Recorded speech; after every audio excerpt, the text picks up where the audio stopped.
இது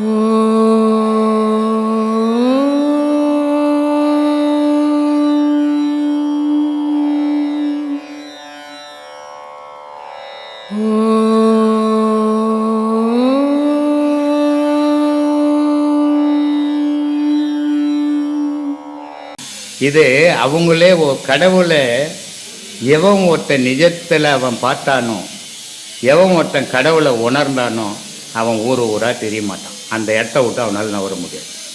அவன் யாருக்கிட்டும் போய் எதுவும் கேட்கவும் மாட்டான். ஏன்னா அவனுக்கு எது பார்க்கணுமோ அது தெரிஞ்சு போச்சு. அப்புறம் அவன் எதுக்கு இன்னொருத்தர் போய் எதுவும் கேட்கணும்? இது மன பிரம்மை. கடவுள் காட்சி கொடுத்த மாதிரி, கடவுள் வந்த மாதிரி, போன மாதிரி இவங்களே ஒரு பிரம்மையை உண்டாக்கிக்கின்னு இதை உண்டாக்கிக்கிறது இவங்களோட யோசிக்கிறது, அதை ஊராக சொல்றது. ஏன்னா அப்பதான் இவங்களுடைய பெருமை வெளிப்படும். இது இல்லை ஆன்மீகம்.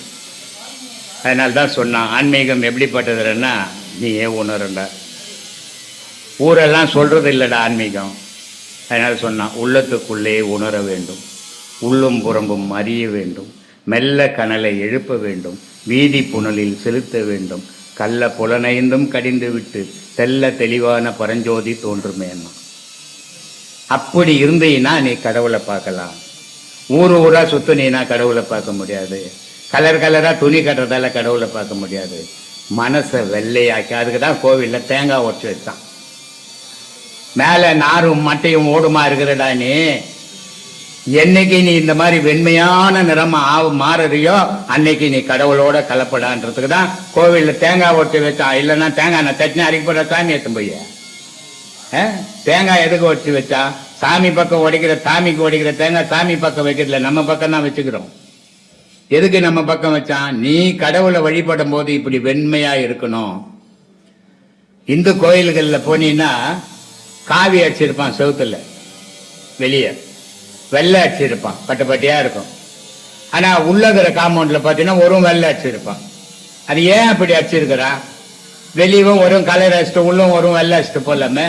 இது முட்டாள்தனமா இல்லையா? பட்டியா நல்லா இருக்கிற செவத்துல பட்டியா போட்டு வைக்கிறது அப்படின்னா இல்லை, அறிவாளித்தனமா போட்டிருக்கிறோம். வெளியே நீ கெட்டவனா இருக்கலாம், வெளியே நீ நல்லவனா இருக்கலாம். ஆனா கோவிலுக்குள்ள போனீங்கன்னா நல்லவனா மட்டும் இருக்கணும்டான்றதுக்கு, வெள்ளை உள்ளத்தோடு இருக்கணும்டான்றதுக்காக தேங்காய் ஒட்டி வச்சா உள்ள வெண்மையா அடிச்சு வச்சா சொன்னாங்க. இதெல்லாம் நமக்கு புரியல. புரியாம நம்ம கடவுள் வழிபாடு நான் கோயிலுக்கு போறோம், குளத்துக்கு போறோம், குட்டைக்கு போறேன்னு. கோயிலுக்கு போகும்போது மன சங்கடம். கோயில்ல போய் 5 நிமிஷம் நின்னா மனசாந்தி. திருப்பி கோயிலை விட்டு வெளியே வந்தீங்கன்னா மன சங்கடம். இது மனிதனுடைய இயல்பாய் போச்சு. ஆனா மனிதன் தேட வேண்டியதை விட்டுட்டான். இவன் எதுக்காக ஜனனம் பண்ணான்? 84,000 கோடி ஜீவராசிகள் இருக்குது. அதுல எதுக்கும் கடவுள் தெரியாது. ஆனா அத்தனையும் தாண்டி தான் நம்மளும் வந்திருக்கிறோம். ஒவ்வொரு பிறப்பிலும் ஒவ்வொன்றா மாறி மாறி மாறி மாறி கடைசி பிறவி மனித பிறவி வந்துக்கிறோம். இந்த மனித பிறவியில கடவுளை அடையறதுக்காக நமக்கு எல்லா அமைப்பும் உடல்ல கொடுத்துருக்கிறோம். ஆனா இந்த கடவுளை அடையறதுக்காக வந்த உடலை விட்டுட்டு ஆசைன்ற மாயை நம்மளை மறைச்சு கடவுளை தேடாத ஆசை, பாசம், காமம், இது 3 விழுந்துடும். விழுந்துட்டு நம்ம எதுக்காக வந்தோமோ அதை மறந்துடும். ஆனால் எதுக்காக வந்தோமோ அதை மறக்கிறோம். ஆனா கடைசி காலத்துல அதுதான் ஞாபகத்துக்கே வருது. மற்றது எல்லாமே நம்மளை விட்டு ஆசை போச்சு, பாசம் போச்சு, காமம் போச்சு. கடவுளே என்னை ஏன் வச்சுங்கிற, கடவுளே ஏன் வச்சுக்க, நான் சித்திரவதைப்படுறேன்னு, எனக்கு சாவு வராதா? என் ஓலையை எடுக்க மாட்டியா, என் கணக்கை பார்க்க மாட்டியான்றோம் கடைசி காலத்துல. ஆனா அதை நல்லா இருக்கும்போது தேடுனா நீ நல்ல நிலைக்கு மாறுவ. ஆனா அதை தேடுறது இல்லை. இந்த 3 மறைச்சிடுது அவங்கள. கடைசி காலத்தில் தேடும் போது பயன் தராம போயிடுது. இது மாதிரி மக்கள் துன்பப்பட்டு மறியதான். என்ன பண்றது? இததான் இவ்வளோ காலம் 40 வருஷமா இந்த மக்களுக்கு நான் என்னால என்ன முடியுமோ, எனக்கு என்ன தெரியுமோ எல்லாம் எனக்கு தெரியும். நான் எப்பவும் பேசுறதில்ல, பேசவும் மாட்டேன். ஏதோ எனக்கு தெரிஞ்ச விஷயங்களை இந்த மக்களுக்கு, உலக மக்களுக்கு சொல்லிங்கிறேன். இன்னைக்கு கிட்டத்தட்ட 14 கோடி பேர் யூடியூப்ல பார்க்குறாங்க. பல நாடுகள்லேருந்து ஒவ்வொரு இதுலேயும் 80 நாடு 70 நாடுகளில் யூடியூப்ல பார்த்துட்டு போனுங்க பண்ணுறாங்க. அவங்களுக்கு ஆறுதல் சொல்கிறோம். ஏதோ நம்மளால முடிஞ்ச செயல் செய்கிறோம். இதே மனுஷனுங்க ஒவ்வொருத்தரும் சிந்திச்சு எடுத்துக்கணும். இது ஒரு அபூர்வமான பிறப்பு. மனித பிறப்புன்றது ஒரு அபூர்வமான பிறப்பு. வேற எதுக்குமே கிடையாது அந்த சக்தி. கடவுளை அடையக்கூடிய சக்தி மற்ற ஜீவராசிகளுக்கு கிடையாது.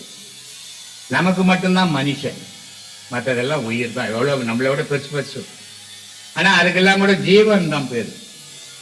ஆனா நம்ம எவ்வளவா இருந்தாலும் நமக்கு மனுஷன்னு பேரு. காரணம் மனுஷன் என்னன்னா சிந்திக்கக்கூடிய ஆற்றல் உண்டு, செயல்படக்கூடிய ஆற்றல் உண்டு, சேர்த்து வைக்கிற ஆற்றல் உண்டு, பாசத்தோட இணைஞ்சு வாழற ஆற்றல் உண்டு. இதையெல்லாம் மனுஷனுக்கு மட்டும்தான் கிடைக்கும். ஒரு மிருகம் குட்டி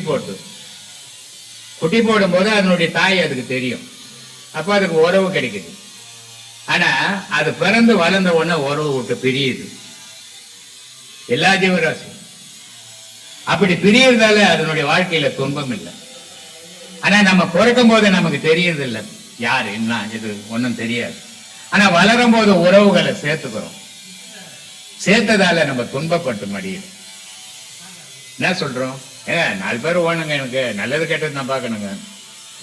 அப்ப 4 பேர் வேணும், 4 பேருக்கு நல்லது கெட்டது பார்க்கணும் போது 4 துன்பங்களும் வர செய்யும்.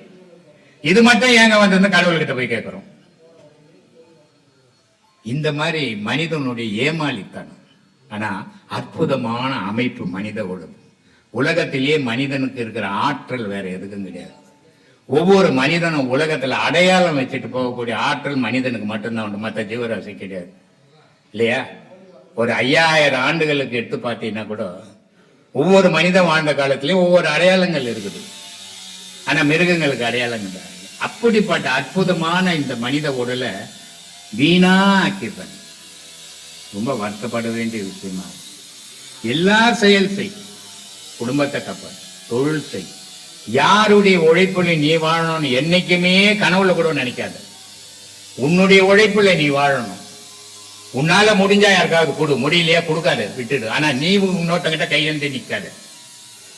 அந்த மாதிரி வாழ்க்கை வாழ்ந்தீங்கன்னா அது சுய வாழ்க்கை. பிறராக கை நீட்டு அவங்க கொடுப்பாங்களா, இவங்க கொடுப்பாங்களா, இவங்க போடுவாங்களா, அவங்க போடுவாங்க, அது இரவல் வாழ்க்கையா மாறிடும். அந்த மாதிரி வாழ்வு வாழக்கூடாது. அது மனிதனுக்கு தகுதியற்ற வாழ்வு. மனிதன்றும் சுயமா வாழக்கூடிய எல்லா ஆற்றலும் உண்டு, அவனுக்கு எல்லா சிந்தனையும் உண்டு, எல்லா செயலும் உண்டு. ஒரு தொழில் செய்து சம்பாதிச்சு சாப்பிட்ற மனிதனை தவிர வேற எந்த ஜீவராசி உலகத்துல இல்லையா?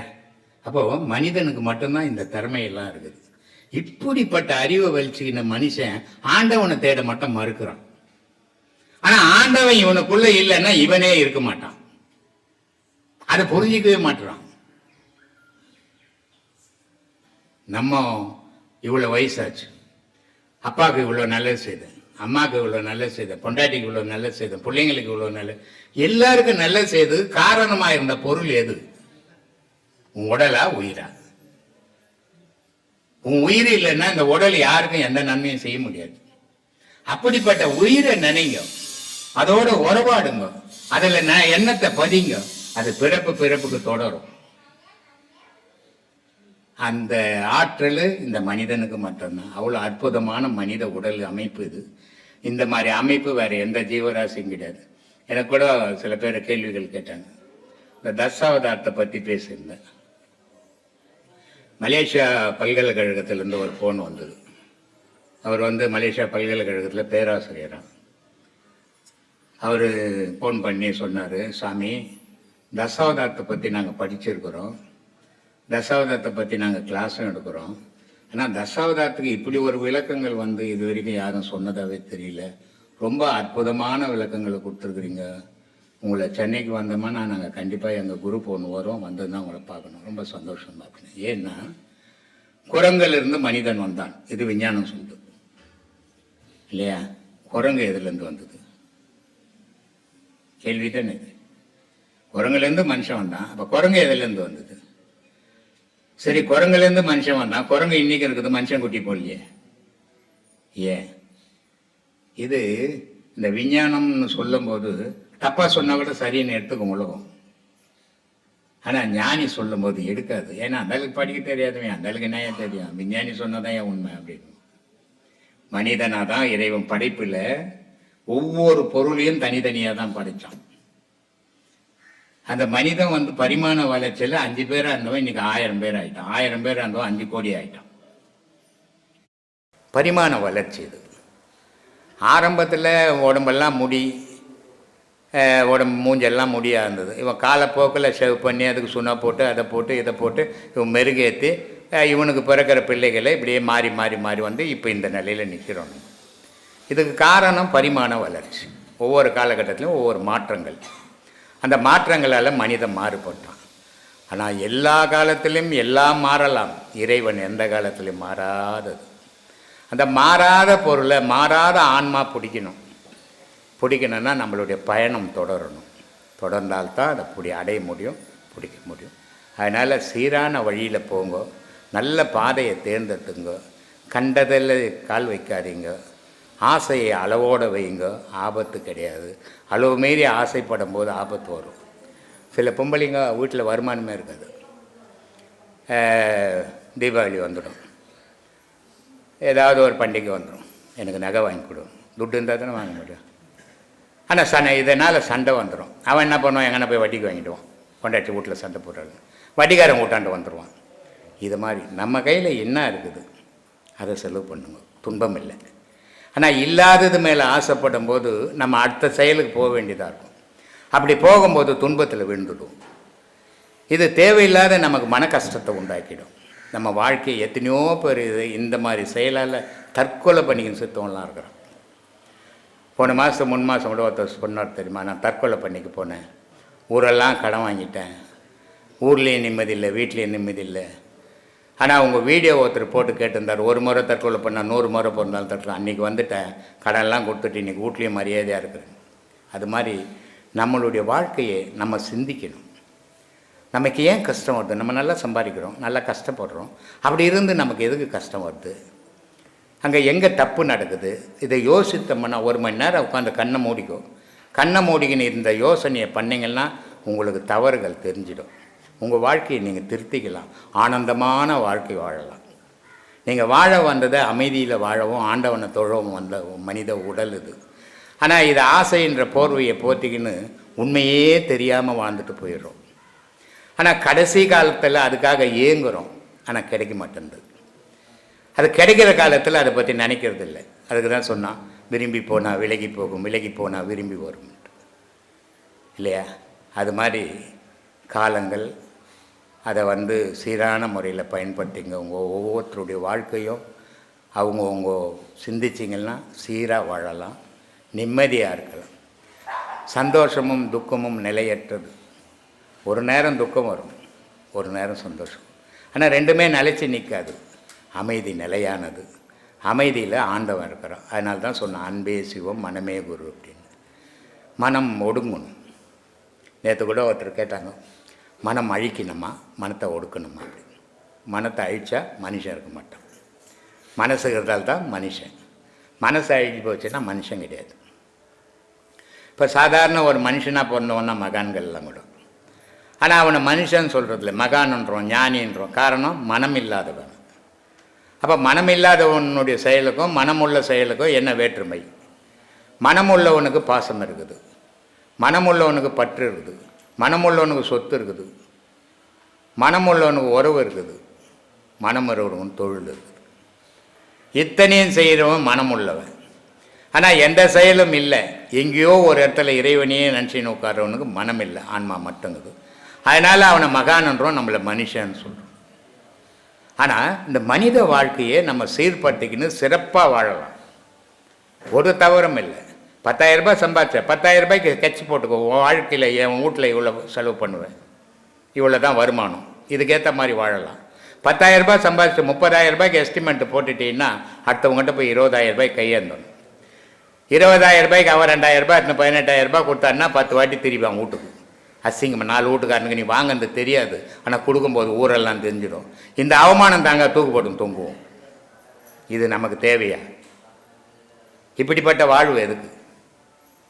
எந்த ஒரு செயல் செய்தாலும் முன்னாடி யோசி, இதை செய்ய போகிறேன், இதை என்னால் முடியுமா, என்னால் முடியாது.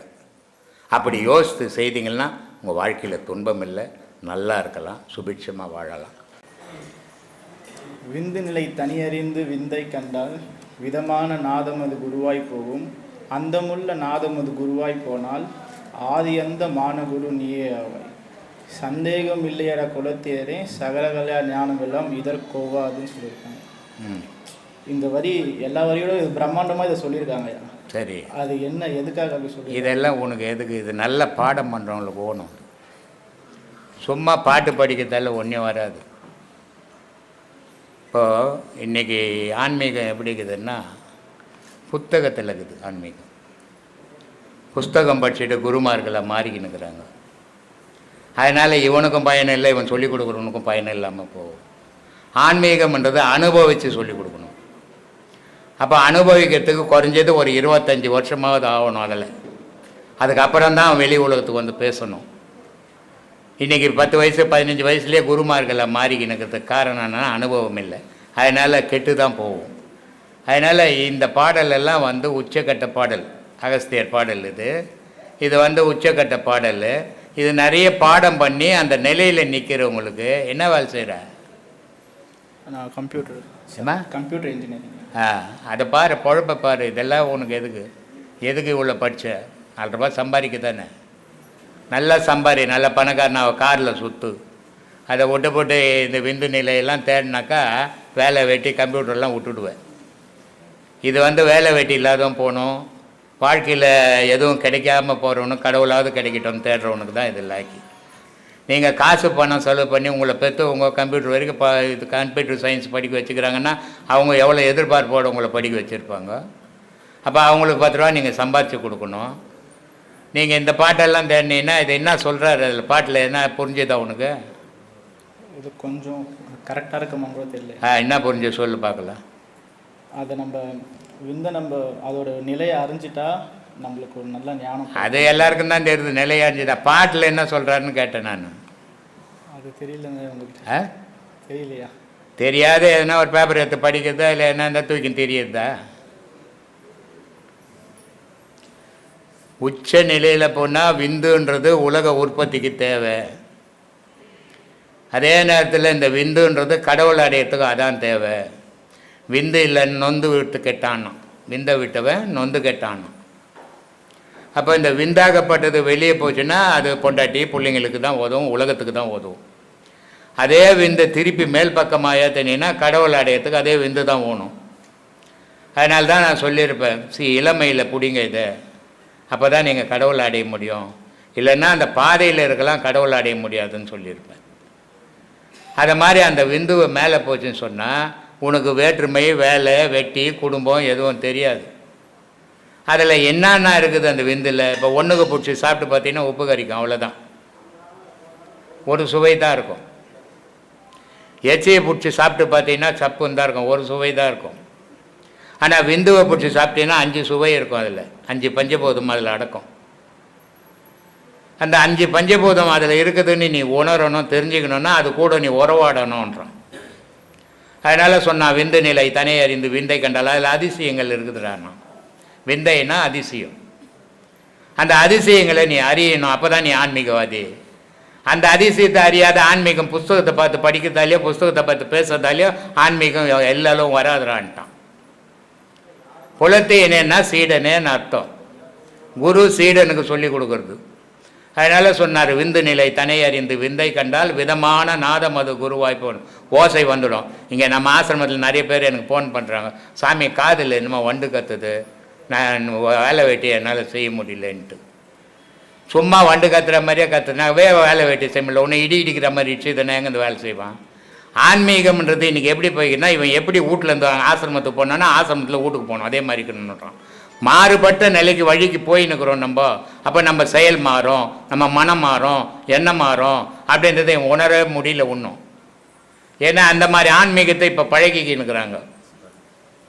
ஒரு பாதையில் இருந்து இன்னொரு பாதைக்கு எதுக்கு போகணும்? போக வேண்டியதே இல்லையே. போகிறது ஒன்று அனுபவிக்க தானே போகிறோம். அப்போ கடவுள் பாதையில் போகும்போது நம்ம மாறுபடுறோம், நம்ம மனசு மாறுது, நம்ம செயல் மாறுது, நம்ம எண்ணங்கள் மாறுது அப்படின்னு தெரிஞ்சுக்கிறது தான் இந்த பாதை. அப்போ மாறுபட்ட செயல்கள் நடக்கும். அதுக்கு பயந்துட்டா எங்கேருந்து ஆன்மீகத்தில் நீ பயணம் பண்ணுறது? நிறைய இன்றைக்கி அது மாதிரி ஃபோன் பண்ணுறாங்க. அதனால சொல்கிறாரு, அந்த நாதம் வந்து உனக்கு குருவாக மாறிடண்டா, அதுவும் கூடவே நீ பயணம் பண்ணு. நீ உலகத்தில் ஜனனம் பண்ணும்போது எப்படி இருந்தியோ அப்படி மாறிடுவே அப்படின்றார். ஜனனம் பண்ணும்போது இருந்த மாதிரி நீ மாறினீன்னா உனக்கு எது கம்ப்யூட்டர் சயின்ஸு, கம்ப்யூட்டர் கிளாஸ் எதுக்கு, கம்ப்யூட்டர் படிப்பு எதுக்கு? இதெல்லாம் பணம் சம்பாதிக்கிறதுக்கு வயிற்றுக்காக படித்த படிப்பு. அதை விட்டு இதெல்லாம் இப்போ தேடினீங்கன்னா நீங்கள் இதெல்லாம் இழந்துருவீங்க. யமன் எப்படி வருவாருன்னு ஒருத்தர் சொல்கிறாரு, நல்லா கேட்டுக்கலாம். அப்படிங்க நமக்கு தான் சொல்கிறாரு. கடுமையாம் பகட்டில் ஏறி கயிற்றோடு சூளமேந்தி கொடுமையாம் காலன் வந்து கொண்டு போ முன்னே நீதான் அடிமையா நாதன் பாதம் அனுதினம் மறவாதேத்தில் நெடுமையா நாகநாதர் நிலைமை கண்டறிவாய் நெஞ்சே. எப்பா யமன் வருவான். அவன் எப்படி வருவானா, ரொம்ப கோபமாக வருவானாம். கடுமையாம் பகட்டிலேறி, அவனுக்கு ரொம்ப ஆணவம் ஜாஸ்தி. ஏன் ஆணவன்னா, அவன் ஒருத்தந்தான் நல்லவன் கெட்டவன் யாரையும் பார்க்க மாட்டான். இவர் ரொம்ப நல்லவருங்க, விட்டுட்டு போயிடுவானா? விட்டு போக மாட்டான். நீ யாரானா இருந்துக்கோ, வண்டியில் ஏறு, என் பின்னாடி உக்காருன்றான்.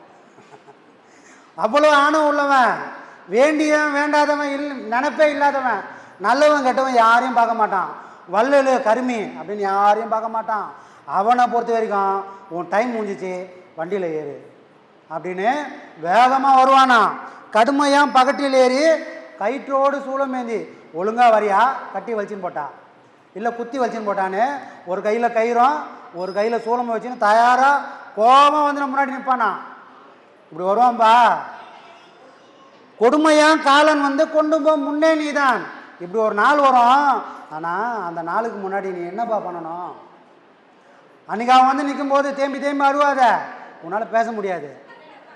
நீ சொல்லணும்னு நினைப்ப, உன் வாயிலேருந்து சொல்லு வராது. அதுக்கு முன்னாடி நீ 1000 அளந்திருப்ப, வானத்தையே வில்லா வலிப்பேன்னு பேசியிருப்ப.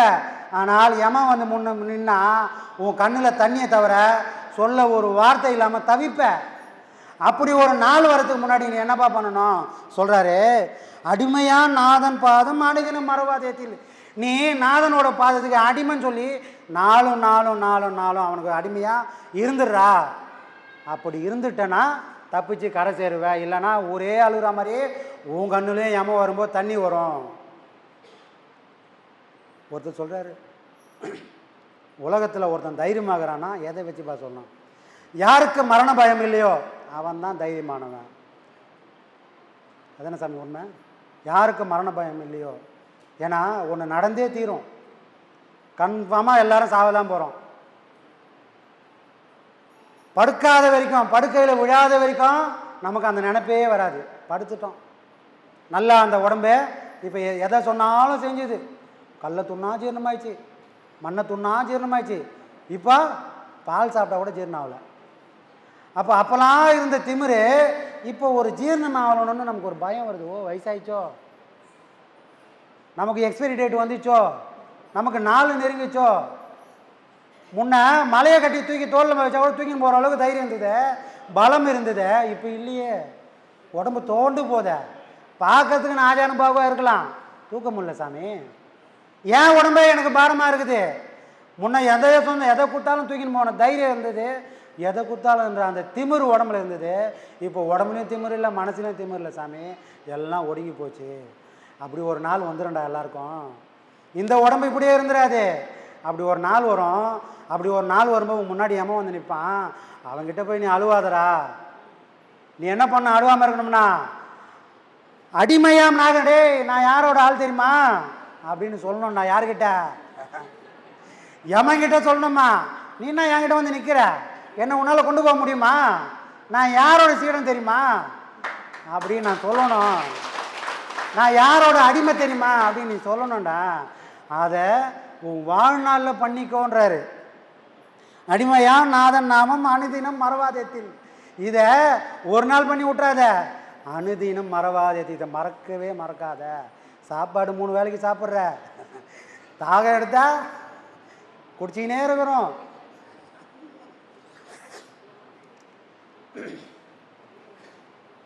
ஒரு ராஜா என்ன பண்ணாராம், சண்டைக்கு போகிறாராம். கதை சொன்னால் தான் கரெக்டாக இருக்கும். சண்டைக்கு போகிறாராம், இவர்கிட்ட பலம் இருக்குது. அப்போ அவர் என்ன பண்ணாராம், இன்னொரு நாட்டை பிடிக்கணும், என் பலத்தை காட்டணும், அந்த நாட்டில் பிடிச்சி அடித்து ஒரு பாதி நாட்டையாச்சு நம்ம நாட்டில் சேர்த்துக்கணும் அப்படின்னு அவருக்கு ஒரு வெறி வந்துச்சு. ராஜாவுக்கு வெறி வந்தால் விடுவாரா? சாதாரண மனுஷனுக்கு வெறி வந்தாலும் என்ன ஆட்டம் ஆடுறான். ஒரு நாட்டோட ராஜா, அவருக்கு எவ்வளோ வெறி வந்தால் எப்படி இருக்கும்? ஒரு ஆசை வந்துச்சு, நம்மக்கிட்ட தான் படம் இருக்குது, பலம் இருக்குது, அதனால் இன்னொரு நாட்டை பிடிப்போம், குறைஞ்சது அந்த நாட்டிலேருந்து பாதி நாட்டாச்சும் எழுதி வாங்கிப்போம் அப்படின்னு இவர் எல்லாத்துக்கும் தயாராகிட்டார். சரி, ஒரு நல்ல விஷயம் பண்ண போகிறோம், இது நல்ல விஷயம் பண்ண போகிறோம், யாராவது ஒரு குருவோட ஆசீர்வாதம் தான் நல்லா இருக்குமே அப்படின்னு என்ன பண்ணுறாரு, ஒரு பெரிய அந்த நாட்டில் இருக்கிற ஒரு பெரிய குருவை போய் சந்தித்து, சாமி இந்த மாதிரி பண்ண போகிறேன், நீங்கள் எனக்கு ஆசீர்வாதம் பண்ணி அனுப்புங்க, நான் பாதி நாடு இல்லை முடிஞ்சால் மொத்தத்தையும் பிடிச்சின்னு வந்துடணும், அதுக்கு உங்கள் ஆசீர்வாதம் வேணும். குருக்கிட்ட போய் என்ன ஆசீர்வாதம் வாங்குறாரு பாருங்க. குரு என்ன பண்ண ஒன்றும் சொல்ல, சரி கொஞ்ச நேரம் உட்காருன்னாரு. வரவங்ககிட்டலாம் பேசிக்கிறாரு. இவர் என்ன பண்ணுறாரு, ராஜா இல்லையா, ரொம்ப நேரம் உட்கார முடியாதுல்ல, சாமி நான் கேட்டேனே கொஞ்ச நேரம் உட்காருப்பா அப்படின்றாரு. அவரும் உட்கார்றாரு. இப்படியே பொழுது போயினுக்குது. சாமி ரொம்ப நேரம் உட்காந்துட்டேன், தண்ணி தாகமாகுது, தண்ணி வேணாம், கொஞ்ச நேரம் உட்காருப்பா. தண்ணியும் கொடுக்கல குரு, உட்காருப்பான்றாரு. சரி தண்ணியும் கொடுக்கல, இன்னும் வேறாரு, தண்ணியும் கொடுக்கவே மாட்டேன்றாரு. கொஞ்ச நேரம் உட்காருப்பான்னு ராஜாவை நாள் ஃபுல்லாக உட்காராரு, தண்ணியும் கொடுக்கல, இடத்த விட்டு ஏந்துக்குன்னு சொல்லலை. இவர் பொறுமையாக இருந்துட்டார். சாமி என்னால் முடியல சாமி.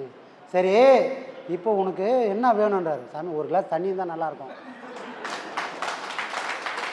ஒரு கிளாஸ் தண்ணி இருக்கும். சரி இப்போ ஒரு கிளாஸ் ஒருத்தன் தண்ணி எடுத்து கொடுக்குறான், அவனுக்கு நீ என்ன கொடுப்ப, யார் கொடுக்குறானோ அவனுக்கு என் பாதி நாட்டை எழுதி கொடுத்துருவோம் சாமி, இப்போ தண்ணி கொடுத்தானா போதும், என் உயிர் போகிற மாதிரி இருக்குது அப்படின்றாரு. சரி ஓகே, ஒரு தண்ணி கொடுத்தவனுக்கு பாதி நாட்டை கொடுக்குறிய காரணம் என்ன சாமி, இதுக்கு மேலே அவன் கொடுக்கலன்னா என் உயிர் போயிடும். இவ்வளோ தாண்டா வாழ்க்கை.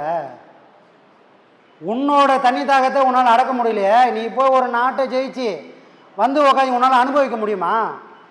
ஒரு நாள் உட்கார வச்சு உன்னால் எந்த சுகமும் அனுபவிக்கமான முடியலையே. இறைவன் இப்படி ஒரு சுவிட்சை ஆஃப் பண்ணிட்டானா நீ எந்த நாட்டை பிடிச்சி எதை சாதிக்க போகிற? இருக்கிறத வச்சு உன்னால் சிறப்பாக வாழ முடிஞ்சா நீ ராஜாவாக வாழலாம், எல்லாத்தையும் அனுபவிக்கலாம்.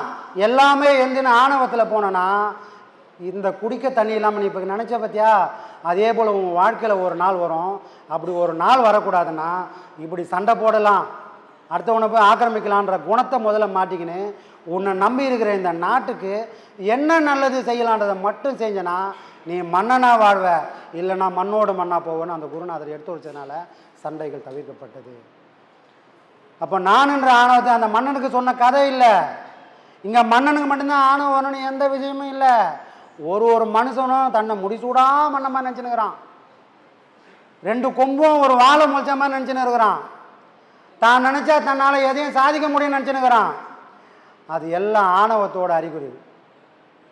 யாரும் இல்லைன்னு யார் நினைக்கிறானோ அவன் மட்டுமே ஆணவத்தில் ஆடுவான். தனக்குள்ளே ஒருத்தன் இருக்கிறான், தன்னை ஒருத்தர் பார்த்துனுக்கிறான்னு யாருக்காவது உண்மையிலே அறிவு இருந்தால் அவங்க யாருமே ஆடக்கூடிய வாய்ப்பே இல்லை. திருமூலர் சொல்கிறாரு, கண்காணி இல்லை என்று கள்ளம்பல செய்வார், கண்காணி இல்லா இடமெங்கும் காணுங்கள். டேய் திருடினேக்கிறடா, அடப்ப ஏன்டா திருடுற? சாமி என்னை யாரும் பார்க்கல, திருடான், என்னை பார்த்தா நான் ஏன் திருடப்பேன்? அடப்ப ஊரில் இருக்கிறவன் பார்க்கல நினச்சினுக்கிறியா? மேலே ஒருத்தன் பார்த்துனுக்கிறான்டா, இவனெல்லாம் நீ ஏமாற்றி திருடினுக்கலாம். அவங்ககிட்ட போய் நிற்பைய, அவன் உன்னை திருடன் கூடுவானே, அவங்களுக்கு நீ என்னடா பதில் சொல்லுவ? இந்த பயம் யாருக்கெல்லாம் இருக்கானோ அவன் மனுஷனாக வாழ்வான். இந்த பயம் இல்லாமல் யாருக்கும் நான் பதில் சொல்ல மாட்டேன், ஆணவத்தில் வாழ்கிறவன் இந்த மனுஷன் உருவத்திலேயே ஒரு மிருகத்துக்கு சமமாக அவன் வாழ்ந்து ஒரு நாள் மண்ணோடு மண்ணாக போகுவான். சரிங்களா? அப்போ ஆணவத்தை முளைக்கும் போதே நாம் தட்டி விட்டுடணும். எதையுமே ஆரம்பத்தில் கிள்ளி எறியுது ரொம்ப ஈஸியான வேலை. அதை வளர்த்தி பூதாகரமாக ஆக்கணும்னா அப்புறம் நம்மளையாலே வெட்ட முடியாது, யாரும் வெட்டவும் முடியாத ஒரு நிலை ஏற்பட்டுடும். அதனால் ரொம்ப ரொம்ப ரொம்ப ரொம்ப கவனமாக இருக்கணும். வாழ்க்கைன்றது கவனமாக வாழக்கூடியது தான் இருக்குது. ஏன்னா இது ஏதோ பிறந்துட்டோம் அடுத்து ஒரு நாள் முடிஞ்சிடும்ன்றது வாழ்க்கை இல்லை. நாம் வந்து போனதுக்கு ஒரு அடையாளம் வேணும். எதுக்கு வந்த, உன்னோட வந்தது ஒன்றா தெரியாமல் இருக்கலாம், எதுக்கு வந்ததுன்னு தெரியாமல் இருக்கலாம். ஆனால் நாம் வாழக்கூடிய வாழ்க்கை, நம்ம வாழ்ந்து கொண்டு இருக்கிற இந்த வாழ்க்கையில் நமக்கு அறிவு வந்திருக்கு. நாம் நல்லதும் கெட்டதும் மாற்றி மாற்றி செஞ்சு இது சரி இது தவறுன்னு புரிஞ்சு மக்களுக்கு சொல்லக்கூடிய அளவுக்கு நமக்கு வந்திருக்குதுன்னா அந்த பக்குவத்தை நமக்குள்ளே தக்க வச்சுக்கணும். அந்த பக்குவம் தான் நீ போனாலும் இந்த உலகம் பேச போது, மற்ற எதையும் இந்த உலகம் திரும்பி கூட பார்க்காதுன்ற உண்மையை நாம் எல்லாரும் புரிஞ்சுக்கணும். சரிங்களா?